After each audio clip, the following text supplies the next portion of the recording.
en contra de las escuelas normales en Michoacán.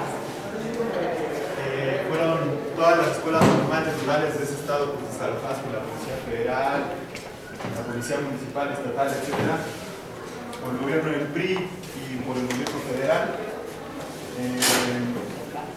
Ayer hubo enfrentamientos de la Coordinadora Nacional de Trabajadores de la Educación, o sea, de la CENTE del Magisterio Democrático y de los comuneros del Cherán, que me imagino que ustedes ya todos sabrán lo que es la experiencia autonómica de ese lugar. Hubo enfrentamiento militar, o sea, hubo escaramuza entre los comuneros y la Policía Federal.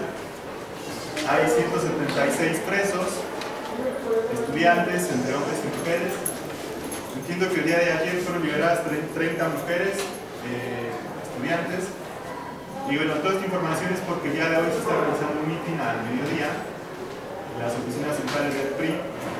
Y mañana va a haber un meeting que yo creo que sería bueno que todos ustedes fueran, porque el ataque a las normales rurales pues tiene el objetivo de desaparecer este proyecto educativo.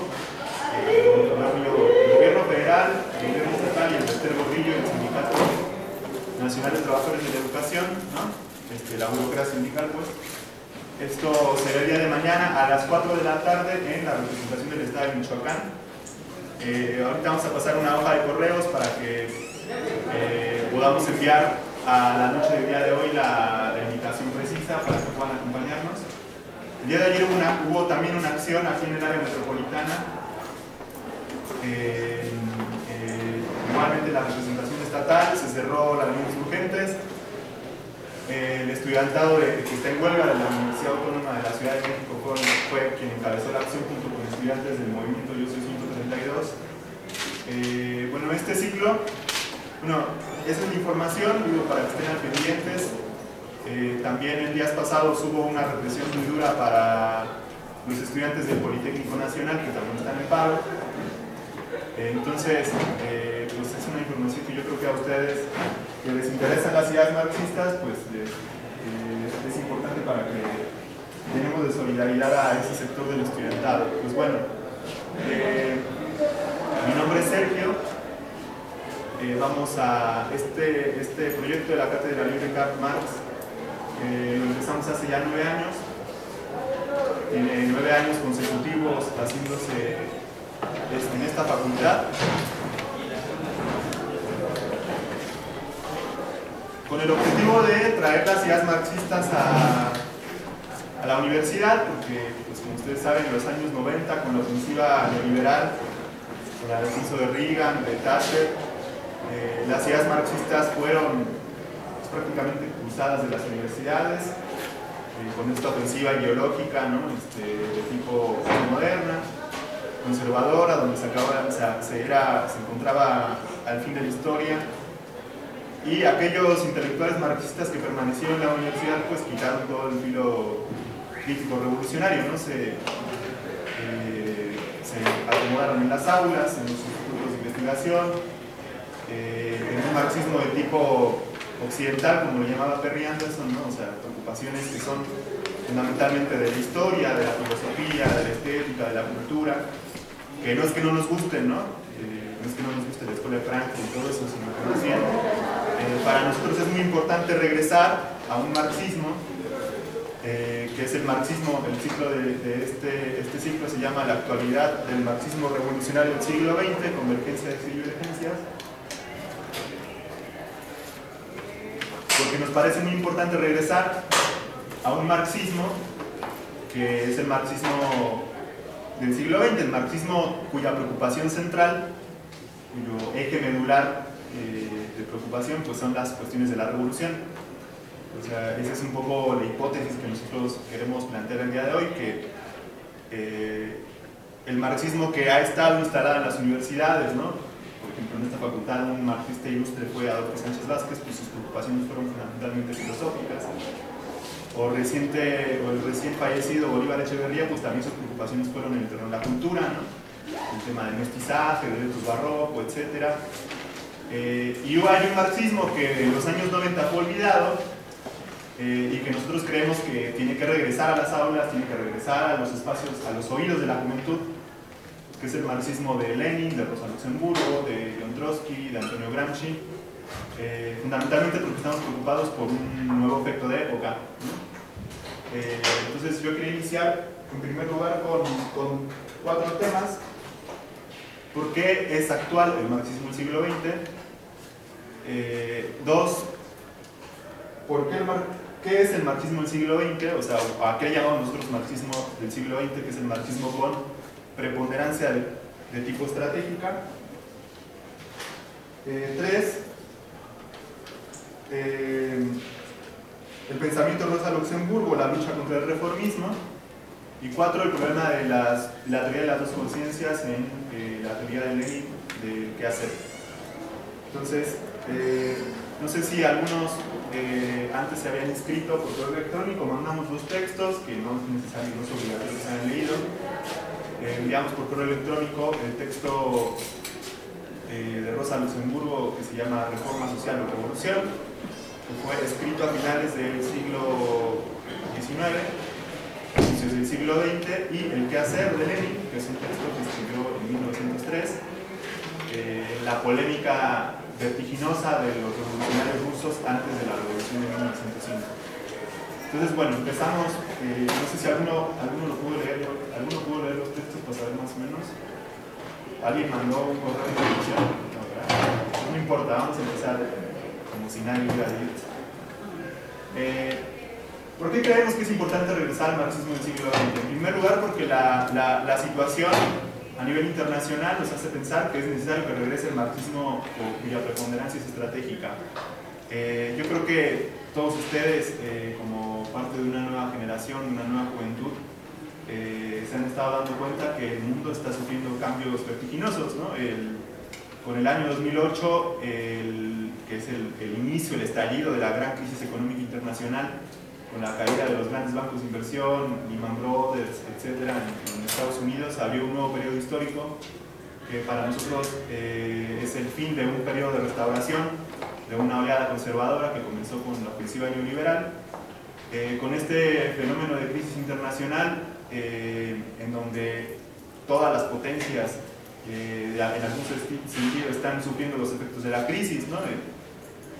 Europa en conjunto está en un periodo de desaceleración, Estados Unidos está en un periodo de estancamiento, China, que venía creciendo entre 19 y 18% cada año, también está en un periodo de estancamiento y de desaceleración. Y la excepcionalidad latinoamericana, en donde hay países que crecen, como Venezuela o Brasil, pues tienen patas cortas, producto de que son países dependientes, fundamentalmente exportadores de materia prima como petróleo, o como los llamados commodities, ¿no? Pero bueno, estamos viviendo una crisis, el 4º año, que hasta ahora no ha tenido ninguna resolución burguesa. Al primer inicio de la crisis vimos intentos de salvataje de los capitalistas por la vía de la inyección de billones de dólares, ¿no? O sea, políticas keynesianas, ¿no? De inyectar dinero en la economía. Barack Obama inyectó billones de dólares comprando Chrysler, comprando General Motors, comprando los grandes bancos de inversión, y así no solucionaron la crisis. En un segundo periodo vimos el regreso de planes de ajuste, ¿no?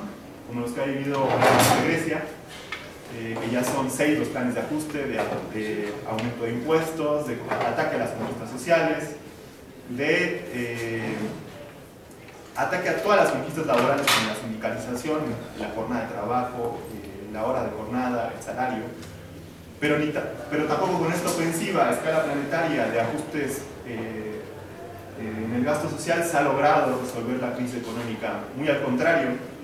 Yo les quería leer, para más o menos que sepan un poco en qué periodo estamos de la crisis internacional, que ya de ayer el periódico The Guardian, en su analista económico, más o menos decía lo siguiente: la directora gerente del Fondo Monetario Internacional, Christine Lagarde, ha pedido esta semana actuaciones urgentes y con coraje en la zona euro, principal foco de preocupaciones de la economía mundial. Si Estados Unidos no aprueba un nuevo techo de deuda o cae en el precipicio fiscal, cae al borde del colapso, a pesar de que cambie el gobierno. Japón atraviesa una fase de inestabilidad política. y está quebrado desde hace 20 años. Un plazo en el que el crecimiento medio anual ha sido del 0.8% y la inflación acumulada la de los 20 años juntos. Es la misma que ha tenido España solo el mes pasado, el 0.7%. Y China no logra que la demanda interna tome el relevo de las exportaciones volcadas por el frenazo de las economías desarrolladas.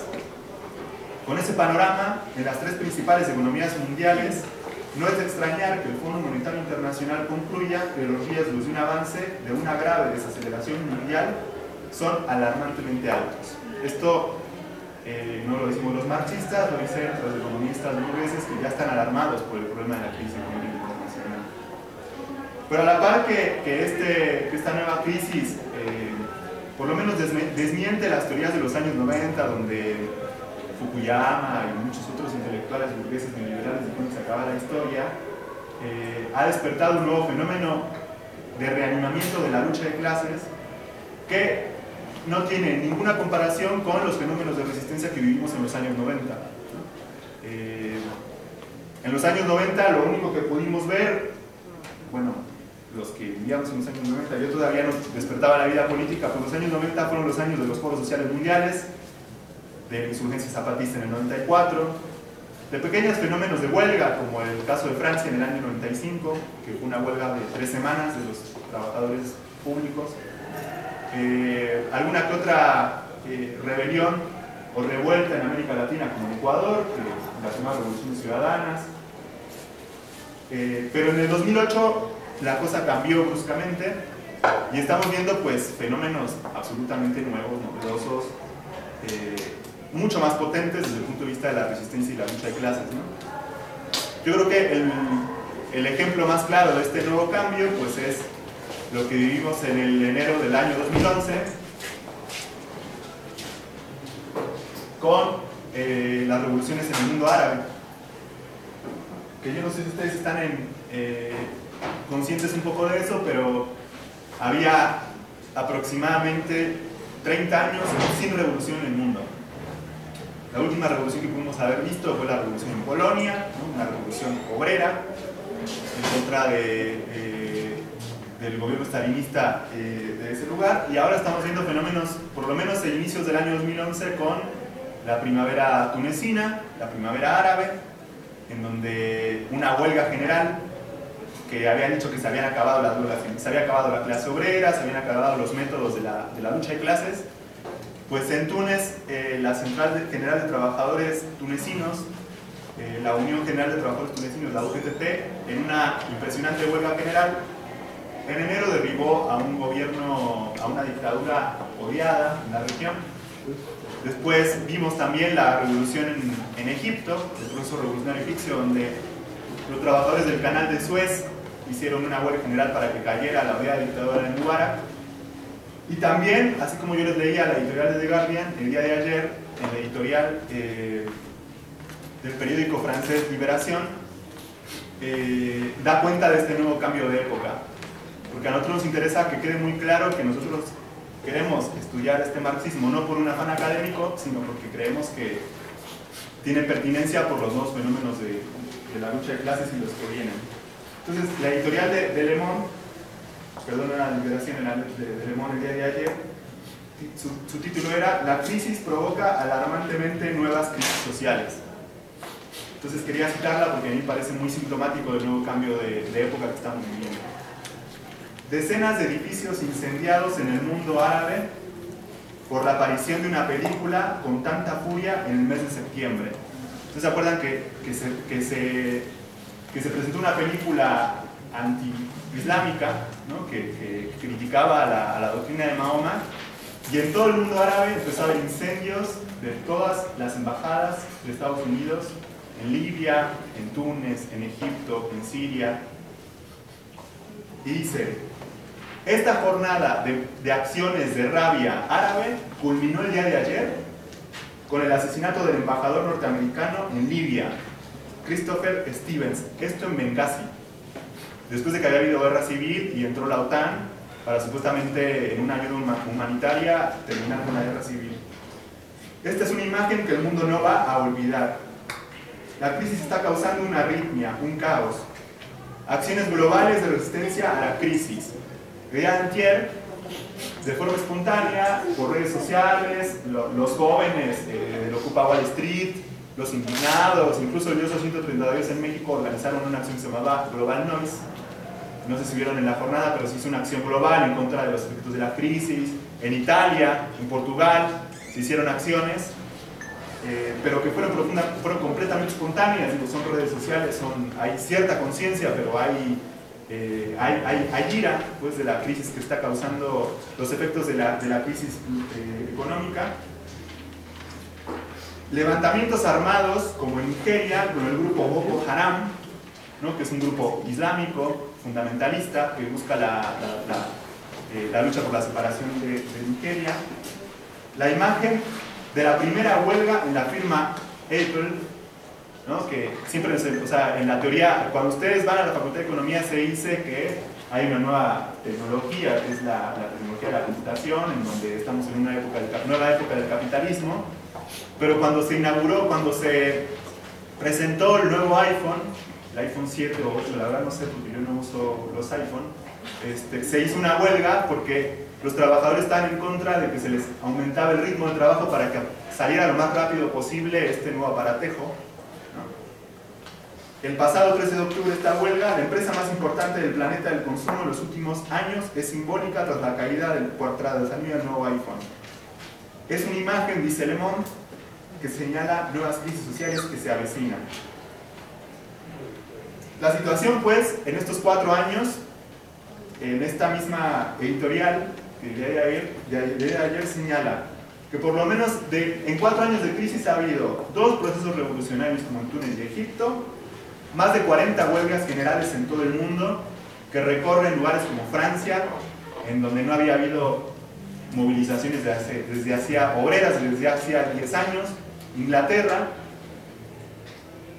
en Grecia más de 25, en donde ya ha habido incendio de edificios, intento de toma del Parlamento, con sus maravillosos ejemplos en España con los mineros de Asturias o los mineros de Mali.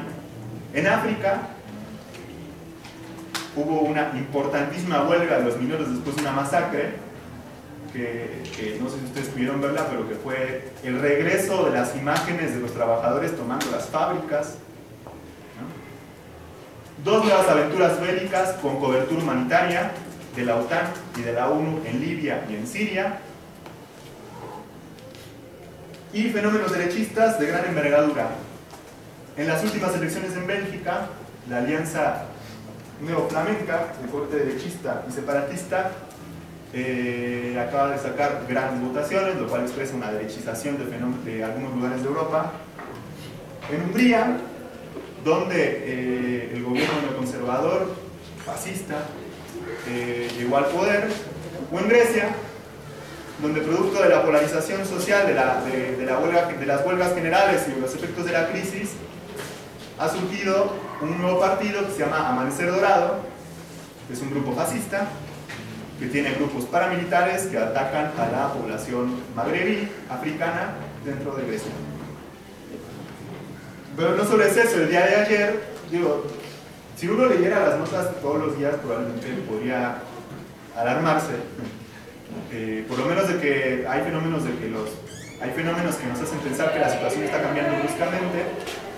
El día de ayer el Parlamento israelí se disolvió porque va a convocar a elecciones en enero y va a acelerar las elecciones porque probablemente estén ante la nueva cruzada en el mundo árabe musulmán de la necesidad de que Israel intervenga sobre Irán.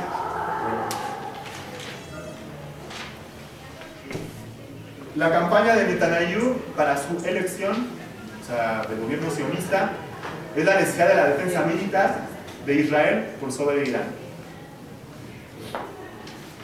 La crisis, pues, lo que quiere decir es que está despertando arritmias, nuevos fenómenos de la lucha de clases, tanto revolucionarios como lo que hemos hablado de Mali, en África, en Grecia, en España con los mineros de Asturias, pero fenómenos también de mayor degradación social en Italia. Ha habido fenómenos de suicidio colectivo en las oficinas de recaudación de impuestos, donde los pequeños comerciantes no pueden pagarlos. En Portugal, el día de ayer, el ministro de Economía declaró que van a aumentar los impuestos en un 17%. O sea, ¿ustedes se pueden imaginar el nivel de ataque que significa aumentar 17% los impuestos a escala nacional? Eso en Portugal. Entonces, esto lo que quiero decir es que pues en 2008 despertó, por lo menos en estos 4 años, yo decía el recuento, 2 nuevos procesos revolucionarios, 25 huelgas generales, más de 40 huelgas generales, fenómenos de nuevas aventuras bélicas, fenómenos de ascenso de la extrema derecha en lugares como Europa, y pues una creciente inestabilidad.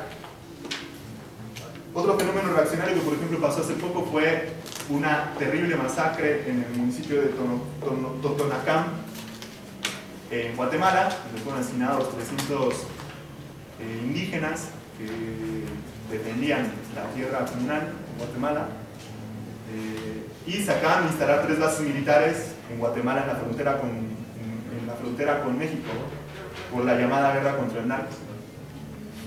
Entonces, yo no sé si ustedes más o menos lo habían pensado, pero rotundamente no son los años de la pasividad de los años 90, ya no es más los años de los foros sociales mundiales, de las resistencias locales, de las resistencias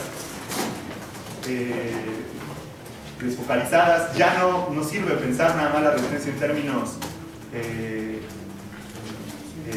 resistencia. Hay un nuevo periodo histórico. Ya no es para quedarnos en la casa a estar tranquilos, sino que la verdad es que hay que ser parte de la historia. Y eso pues en el terreno juvenil se expresa con fenómenos como el Dioso 132, que fue espontáneo, nadie lo hizo, son fenómenos de la historia. El Ocupa Wall Street, los indignados, la rebelión magrebí en Túnez con cientos de jóvenes y miles de jóvenes en Túnez, Egipto. Entonces, nosotros creemos que justamente porque este nuevo periodo del 2008 en 4 años ha despertado esto, pues lo que viene probablemente sea cada vez más brusco. Creemos que se reactualiza la idea de Lenin, la idea del siglo XX como época de crisis, de guerras y de revoluciones. Y entonces, por eso creemos que el marxismo de Rosa Luxemburgo, de Lenin, de Trotsky y de Gramsci son muy importantes. Con esto nos queremos referir a que el marxismo del cual vamos a hablar hoy es el marxismo de la preocupación con preponderancia estratégica.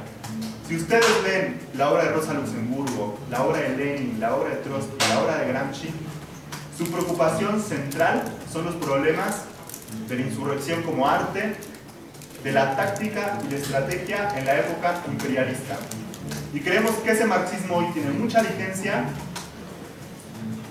porque los fenómenos de la lucha de clases y la crisis internacional nos va a arrastrar a un remolino y a un torbellino de estallidos sociales, de revueltas, insurrecciones frustradas y de revoluciones.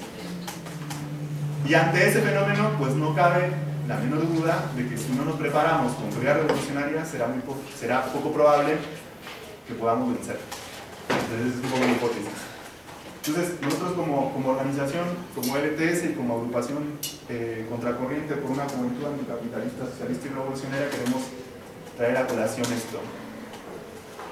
Rosa Luxemburgo. Bueno, primero, ¿por qué la estrategia? ¿Cuál es la importancia de la estrategia? ¿Por qué la estrategia? No.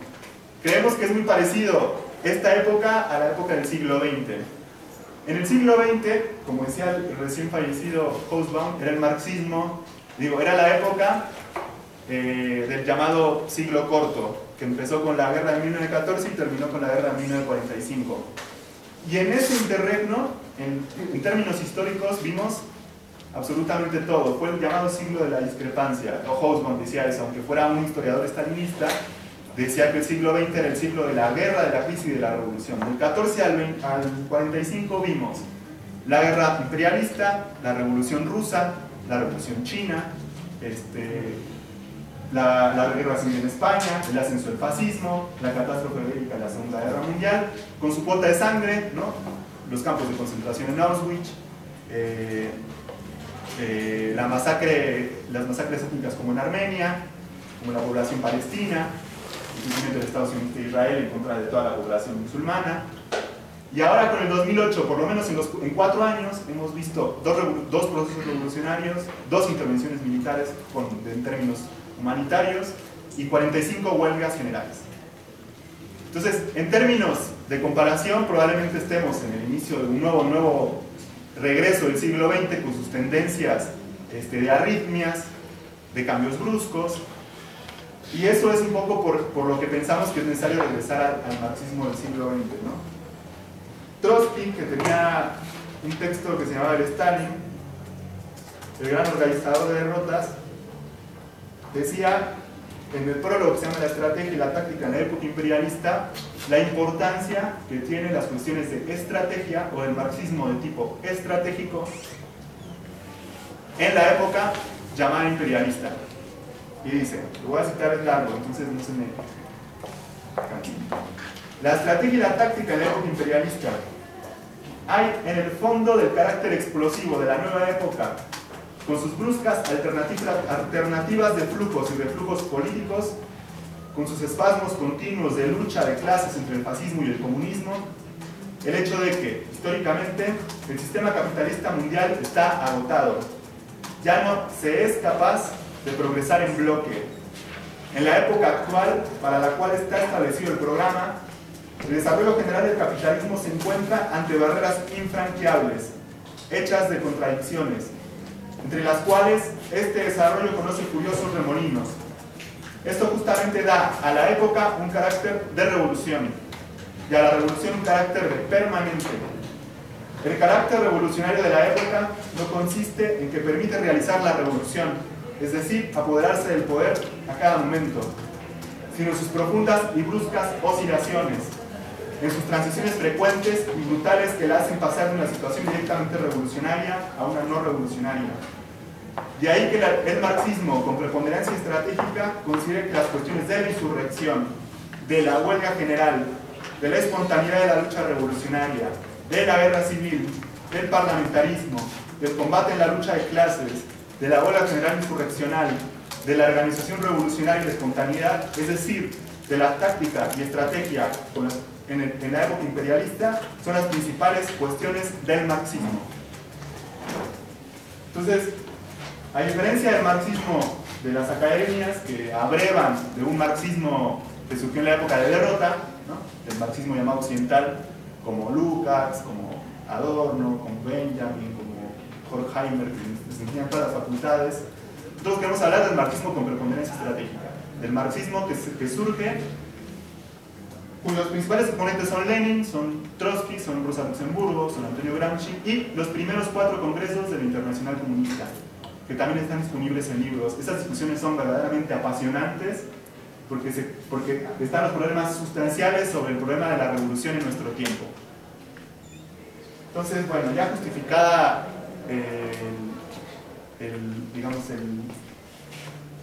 la cuestión, pues bueno, voy a tener aquí para ver si hay preguntas, para ya entrar en materia con la cuestión de la espontaneidad en Rosa Luxemburgo. No sé si alguien tiene alguna duda, alguna pregunta, algún comentario. Los de la escuela de campo se consideran neomarxistas, pero los otros son ¿qué sería? Como de carácter, decías, estratégico, eran los otros los que acabo de decir. Entonces, ¿cómo se llamarían los otros, los de la de campo? Entonces, Bernie Anderson los llamaba como el marxismo occidental, cuyas preocupaciones son fundamentalmente de la filosofía, de la estética, de la cultura, pero que producto de que surgieron en una época de reacción, o sea, en la época del fascismo, de la derrota de la revolución en todo el mundo, de la llamada medianoche del siglo, para el proletariado internacional sus preocupaciones fueron fundamentalmente con cuestiones de la cultura y se alejaron de las cuestiones de la estrategia. Gramsci está, en realidad, entre ambas, desarrollando teoría del Estado, las categorías que ya todos conocemos, pero eso lo vemos en la 4ª sesión, ¿no? Es un llamado marxismo de corte occidental, cuya preocupación no es pensar las cuestiones de estrategia y de táctica en la época imperialista. En realidad es para describir más cómo se dio la opresión en el mundo occidental del siglo XX. En ese sentido, pues es muy importante su elaboración, pero por lo menos para pensar el periodo, pues la verdad es que queda muy corto, porque solamente describen los problemas de la opresión, enajenación en la sociedad moderna, ¿no? Entonces, nosotros queremos hablar de este marxismo que plantea las cuestiones de táctica, de estrategia, de espontaneidad, de conciencia, porque creemos que se reactualizan esas preguntas para el nuevo periodo de la lucha de clases, ¿no? No sé si hay por ahí alguna otra pregunta o ya vamos así, nos vamos. ¿Alguien ha leído antes a Rosa Luxemburgo? ¿Quién era Rosa Luxemburgo? Bueno, pues fue bueno de las que participaron en las primeras internacionales. Después, o sea, surge primero como es socialdemocracia, porque precisamente después de la muerte de Marx y Engels, surge durante 30 años el capitalismo está como que estable, o sea, como 30 años sin contradicciones. Entonces en ese periodo surge lo que se conoce como la socialdemocracia, con Kautsky y Bromstein, que tienen un corte más parlamentarista, ¿no? O sea, más reformista, y precisamente Rosa Luxemburgo viene a ser lo que son como que la tercera generación de marxistas, las que tú mencionas, ¿no? Lenin, Trotsky y Rosa Luxemburgo, porque ella va en un corte más revolucionario. Precisamente ella se opone a la socialdemocracia cuando la socialdemocracia vota los bonos de guerra para la Primera Guerra Mundial, ¿no? Y por eso también se supone que rompe la Segunda Internacional. Entonces, pues, o sea, es una revolucionaria que también de las señoras feministas, que también elabora, me parece, escritos económicos y feministas. ¿Y alguien más ha leído a Rosa Luxemburgo? ¿Algo de la vida de Rosa Luxemburgo? ¿Nada? Yo sabía que era polaca y que desde niña se quedó como que coja. Entonces, bueno, decían que era muy admirable, decían porque o sea, de hecho ella se va y su papá le envía una carta donde le dice que ojalá tenga tiempo para responderle en sus luchas y que la quiere, o sea, como que un adiós. Por allá y ya después. Quizás un poco de lo que había escrito era sobre sus principales trabajos que sobre todo polemizan con Lenin, ¿no? Con Trotsky, con el partido bolchevique y con la visión que tenían los rusos de cómo había sido el proceso de la revolución rusa, que son como el folleto de Junius o el texto de Reforma Revolución o problemas organizativos de la socialdemocracia rusa, en donde prácticamente pues polemiza y se opone a la visión leninista del partido, de la importancia fundamental que tenía el factor subjetivo, ¿no? que recaía en el partido para lograr como el triunfo de la toma de poder, ¿no? De la insurrección, y un poco cómo quizá tenía una visión que exaltaba demasiado el papel que podían jugar las masas, ¿no? Con la huelga general y tal, pero creo que eso lo vamos a tocar ahorita, ¿no? Bueno, la actualidad de Rosa Luxemburgo, el pensamiento de Rosa Luxemburgo, yo creo que está en lo que está pasando en Europa. Por ejemplo, yo creo que el caso griego es cruento, es trágico de la actualidad del pensamiento de Rosa Luxemburgo, de sus avances, pero también de sus límites. En Grecia ha habido 25 huelgas generales y esas 25 huelgas generales no han logrado detener los planes de ajuste. Hay un problema estratégico para efectivamente vencer a los capitalistas que están descargando la crisis sobre nuestros efectos. Rosa Luxemburgo fue la teórica de la huelga general. Pero primero algunos esbozos biográficos que son muy importantes porque pues, la vida de Rosa Luxemburgo es la vida de la revolución, de los primeros años de la revolución en el siglo XX.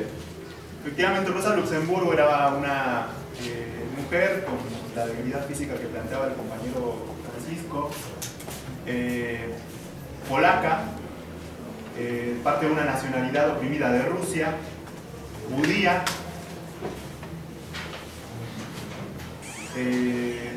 pero que tuvo una vida impresionantemente revolucionaria. Entró a militar en el liceo cuando tenía 14, 15 años y vio a sus compañeros del colegio, del grupo del cual pertenecía, que se llamaba el Partido Proletario, asesinados por el gobierno del zar, que actuaban era la época de la lucha en la clandestinidad. 200 de sus camaradas polacos llevados al exilio. Vivió por lo menos entre 7 y 10 años en la cárcel. Escapó 3 veces de ella porque el partido alemán tenía grandes redes clandestinas para poder liberar a todos los presos políticos de su organización. Rosa Luxemburgo logró obtener un lugar en la socialdemocracia alemana, que era el principal partido del marxismo de esa época, en un espacio dominado por hombres. O sea, si ustedes piensan en términos de lo que fue la historia del marxismo, fue Rosa Luxemburgo la que se ganó un lugar. Se ganó un lugar en el marxismo revolucionario siendo mujer en Alemania, siendo judía en Berlín, o sea, donde ser judío era considerado ser parte de los bandoleros, de la escoria social.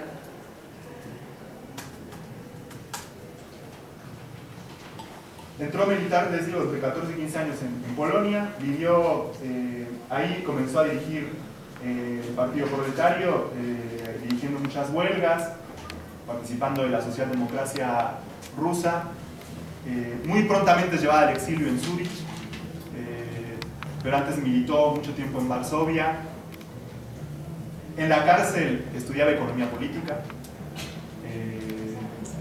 Entonces hizo un texto que se llama El desarrollo del capitalismo en Polonia, que es la primera interpretación marxista sobre el desarrollo del capitalismo en Polonia. Imagínense que en el año 18, después de la revolución en Berlín, el gobierno alemán publicó un cartel con su rostro diciendo que se ofrecían 100.000 marcos para quien trajera el cadáver de Rosa Luxemburgo, de Karl Liebknecht y de su compañero Leo Hojiches. Rosa Luxemburgo estuvo mucho tiempo en el exilio en Zúrich, en donde tuvo contacto con todo lo más revolucionario del exilio ruso, de los amigos de Lenin, del Partido Obrero Socialdemócrata Ruso. Se relacionaba en el exilio en Zúrich con comuneros sobrevivientes de París, en la Comuna de París, del primer gran asalto al cielo del proletariado a nivel internacional. Rosa Luxemburgo incluso sabía usar armas, se preparaba para los términos civiles, para la insurrección. Entonces, en 1905, cuando está en el exilio y empieza la revolución en Rusia,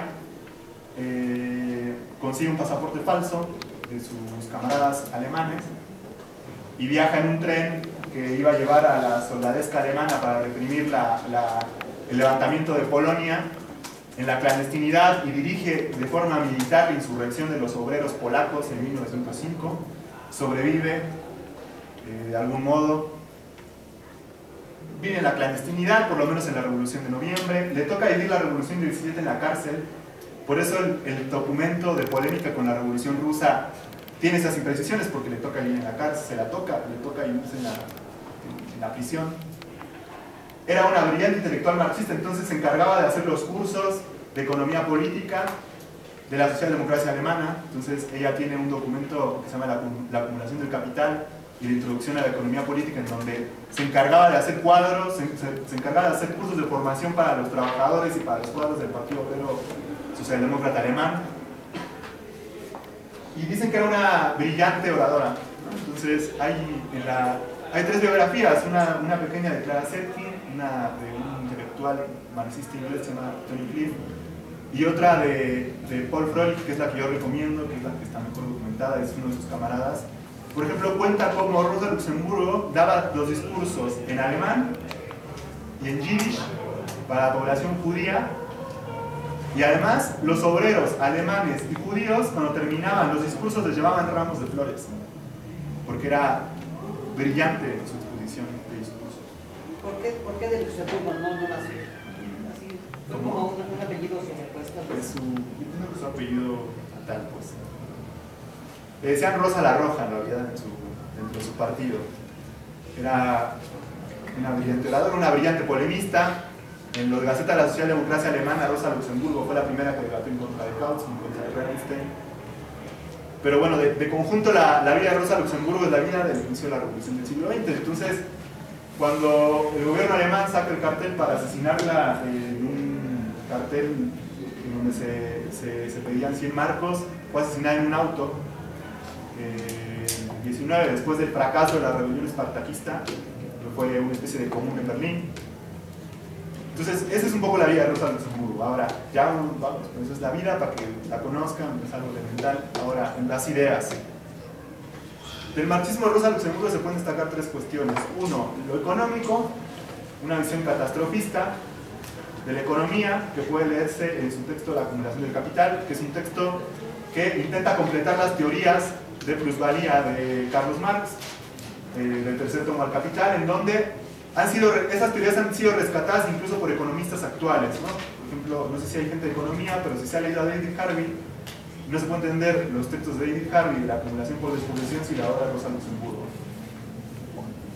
En segundo lugar, la cuestión de la incorporación del marxismo sobre la cuestión nacional, porque Rosa Luxemburgo es nativa de un país oprimido por el zarismo.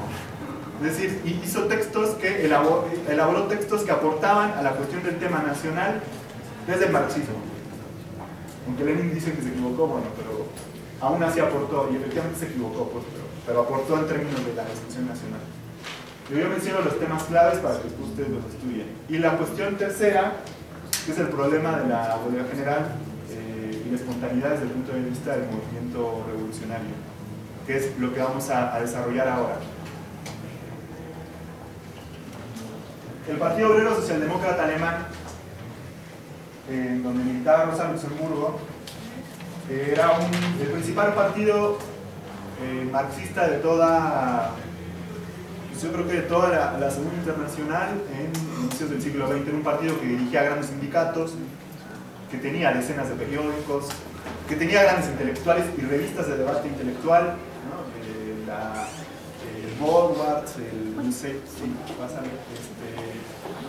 dentro de esta organización, Alemania en ese momento vivió un proceso radical de industrialización, fundamentalmente minera.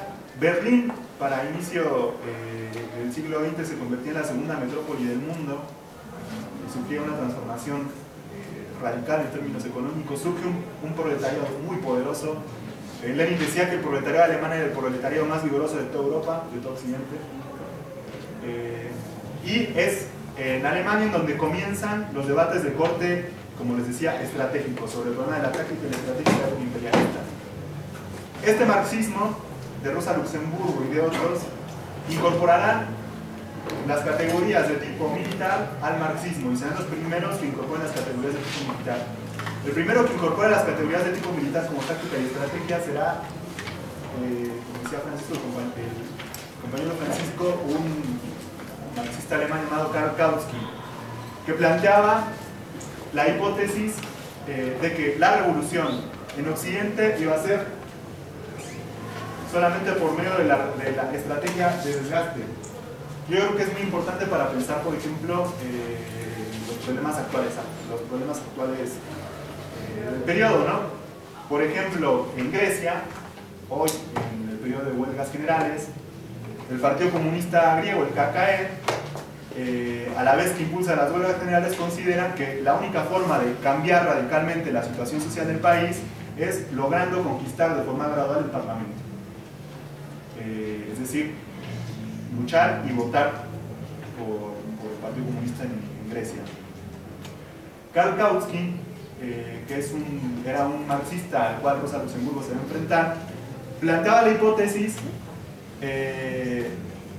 que la revolución en el siglo XX iba a ser fundamentalmente por la vía de la estrategia de desgaste, es decir, por la vía de conquistar gradualmente pequeños escaños en las victorias de la democracia burguesa como el Parlamento.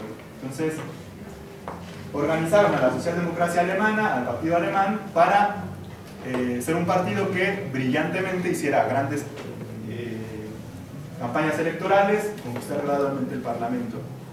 Y había otro intelectual llamado Edward Bernstein, que es al que Rosa Luxemburgo se va a enfrentar radicalmente, que consideraba que el desarrollo del capitalismo de esa época iban las tendencias imperialistas al surgimiento del monopolio, los grandes trusts a nivel internacional, de la pujanza de la economía mundial, de la conquista de la democracia liberal, se podría conseguir transitar de forma pacífica de un sistema social capitalista a un sistema social socialista. Entonces, esta ala, dentro de la socialdemocracia en Alemania, consideraba que era necesario construir un partido que luchara solamente por la reforma y no por una revolución de tipo violento, una revolución de tipo radical, una revolución en términos de cambios bruscos. De ahí que la frase en la cual se puede resumir la idea de Edward Bernstein es que el movimiento es el todo, el fin la nada. Es decir, que se podía conquistar gradualmente la transformación socialista de la sociedad por el desarrollo económico, por las tendencias objetivas del desarrollo de la economía, que iba en avance, que iba en progreso, que iba en una visión positivista, por la vía en la cual solamente cambiando, desplazando a la cúpula del poder político, tomando el poder, se podía gradualmente, por medio de reformas, transitar al orden socialista. Yo creo que este debate es muy interesante y actual, porque por lo menos en la disciplina en la cual yo vengo, que es la de América Latina, está la idea de que hay gobiernos en América Latina como el de Hugo Chávez, del llamado socialismo del siglo XXI, en donde se nos vende la idea que por la vía del control del monopolio estatal y por pequeñas conquistas graduales, como pueden ser la nacionalización de pequeños espacios de la economía nacional, es decir, la recuperación del petróleo, en términos muy parciales, porque la economía del petróleo sigue siendo expoliada por el imperialismo, pequeñas reformas agrarias, pequeños cambios de legislación laboral, se podría transitar de forma gradual y pacífica al socialismo, ¿no? O, por ejemplo, lo que pasa en Bolivia, donde más o menos la idea es la misma, ¿no? Entonces Rosa Luxemburgo hace un texto que yo creo que es muy importante. Yo que ahora que lo volví a leer considero que es un nuevo clásico que se llama Reforma Social y Revolución, tiene muchísima actualidad. La pregunta es, para Rosa Luxemburgo, la reforma social, como puede ser un pequeño aumento salarial, como puede ser una conquista legal, como puede ser ahora que fue la ofensiva neoliberal, una pequeña nacionalización de algún sector de la economía privatizada, como puede ser el petróleo, la electricidad, etc. ¿Tiene relación con la revolución? Es decir, ¿se puede pensar una reforma con revolución? Esa es la pregunta que se hace Rosa Luxemburgo, o sea, y lo que critica, pues, de que no se puede transformar radicalmente la sociedad solamente por medio de reformas. Entonces, fíjense, Rosa Luxemburgo, en este texto, dice, bueno, ahorita lo voy a, déjenme lo busco. ¿Por ahora tienen alguna duda, comentario? Ese libro que decías que era. Se llama Reforma o Revolución. Reforma Social o Revolución. ¿Qué son los truths? Como los truths, bueno, es la vieja forma en la cual se habla de se llaman a los monopolios. Entonces, este pensamiento marxista al cual se opone Rosa Luxemburgo consideraba que como la economía internacional tendía a la centralización, por ejemplo, a la construcción de grandes monopolios, eso tendencialmente era una forma de planificación de la economía. Por ejemplo, no sé si uno piensa hoy la centralización, por ejemplo, de los Walmart, ¿no? Que es un gran monopolio de la industria de los servicios. Pareciera ser que, pues, en cierto sentido han ordenado, ¿no? Han planificado y centralizado, ¿no? La producción la venta de mercancías, ¿no? Entonces lo que combate Rosa Luxemburgo es que en realidad monopolios como ese, que pareciera que ordenan el monopolio, o ordenan la circulación de mercancías, en realidad lo que hacen es como una violencia que profundiza los elementos de arritmia de la economía mundial, porque la competencia entre los grandes monopolios se hace cada vez más violenta, que puede llegar incluso en términos militares a la guerra, ¿no? Entonces, Rosa Luxemburgo decía en este texto reforma social o revolución una frase que yo considero que es donde yo considero que está el núcleo, ¿no?, de esta obra. Toda constitución legal es simplemente el producto de una revolución. En la historia de la sociedad dividida en clases, la revolución es un acto de creación política, mientras que la legislación es el vegetal político inerte de la sociedad. La acción legal de la reforma no tiene impulso propio independientemente de la revolución. Durante cada periodo histórico se cumple únicamente en la dirección que le da el ímpetu de la última revolución, y se mantiene en tanto el impulso de esta se halla presente en ella.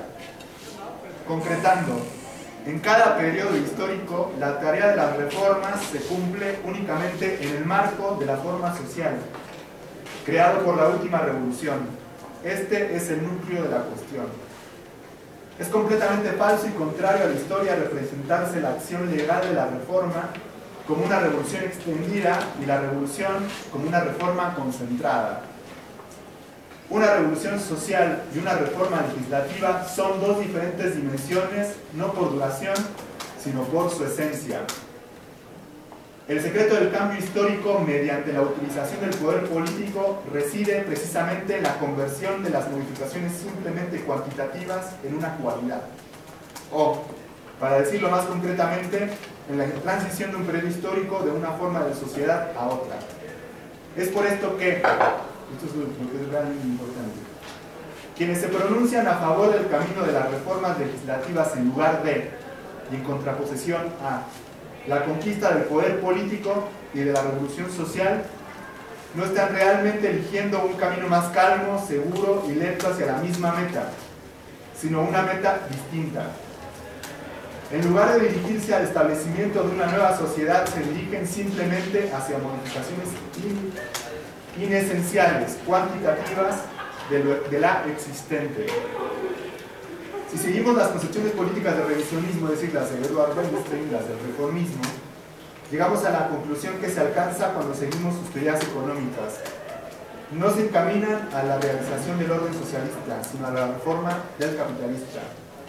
No a la supresión del sistema salarial, sino a uno más o menos de explotación, es decir, a la supresión de los abusos del capitalismo y no a la supresión del capitalismo en cuanto tal.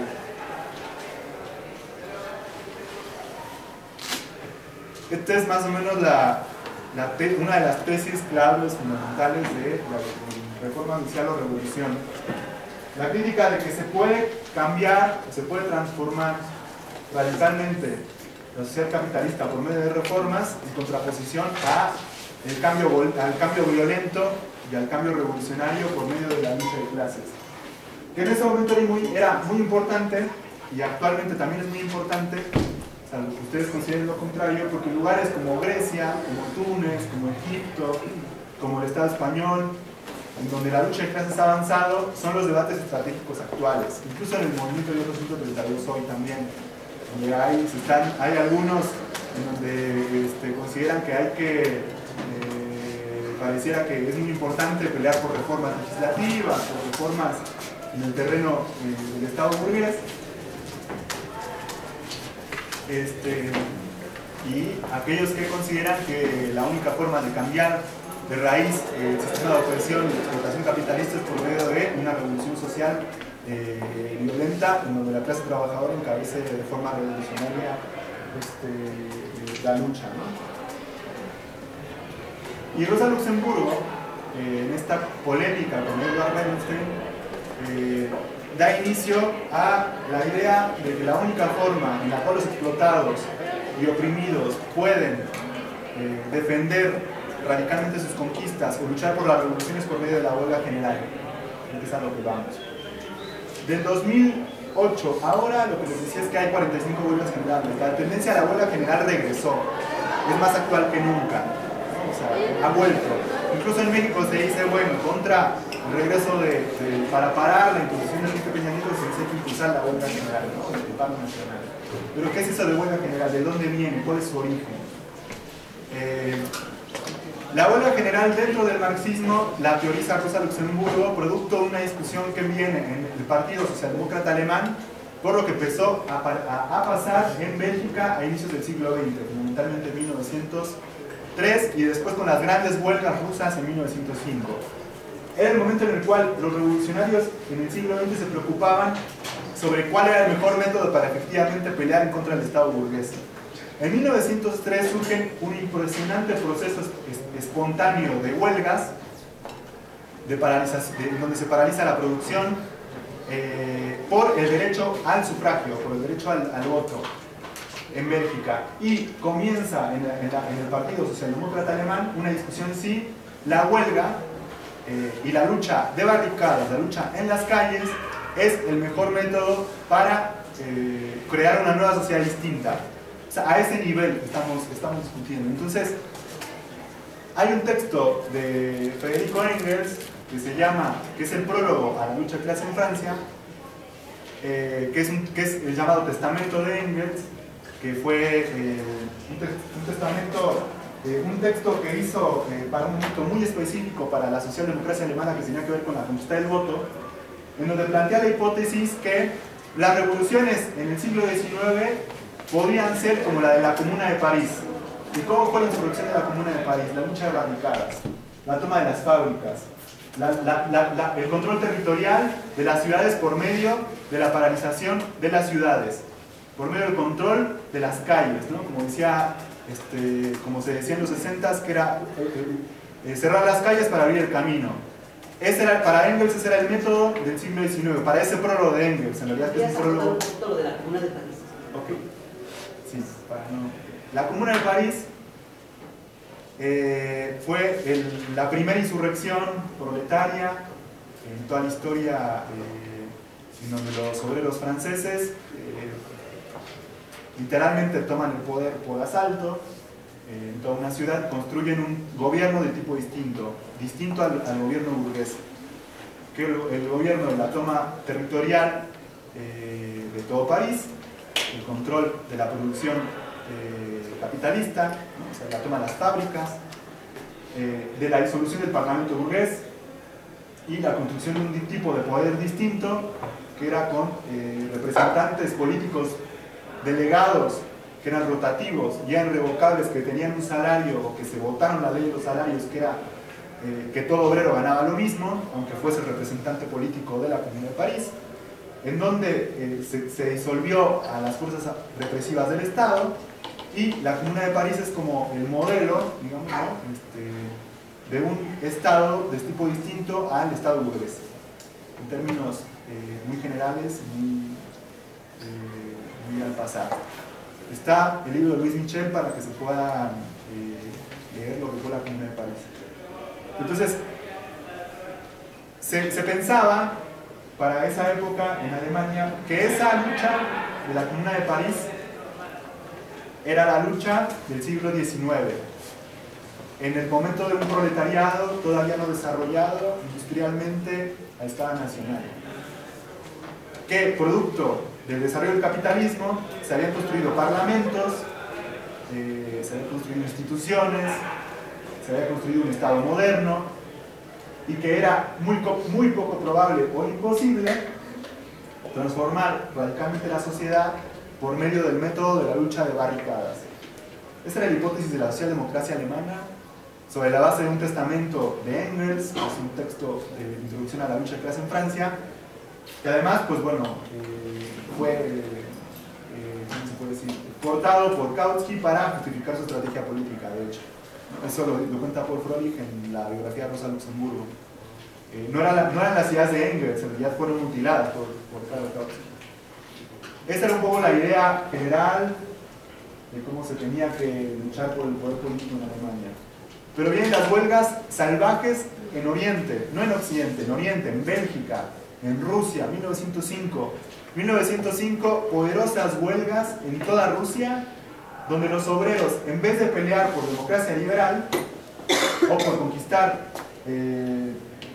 más representantes en el Parlamento y en la democracia burguesa, empiezan a crear un poder de tipo alternativo al poder de la burguesía y de los capitalistas. Con 1905 regresa la hipótesis, por lo menos en la época de Rosa Luxemburgo, de que había formas para destruir al poder burgués sin participar de él, que era fundamentalmente el problema de los soviets. En 1905 vienen grandes huelgas en donde los trabajadores toman las fábricas y empiezan a elegir delegados por fábrica o por rama industrial, que elegían delegados que eran rotativos y irrevocables y constituían un gobierno paralelo al poder de la burguesía, ¿no? Que eran los llamados soviets, consejo en ruso, así, soviet es la palabra consejo en ruso, que era 1000 veces más democrático que un parlamento burgués. O sea, el parlamento burgués, pues, de hecho en esa época Alemania no se podía, de hecho por eso la socialdemocracia en Alemania, que peleaba por la conquista del poder político por la vía legal, de hecho venía de sufrir una ley antisocialista que impedía que los socialistas se presentaran en elecciones y fueran un partido legal. Entonces los soviets constituyen una primera gran experiencia de huelga general y ponen el regreso de la hipótesis de que se puede construir un estado paralelo al poder de los burgueses, al poder de la burguesía, que es centralizado y que es además 1000 veces más democrático, en donde los trabajadores recuperan la política. Y entonces se discutía en cada fábrica los problemas del salario, los problemas de la carestía de la vida, los problemas de la libertad política, en un país profundamente antidemocrático como el zarismo, bueno, como era el gobierno zarista.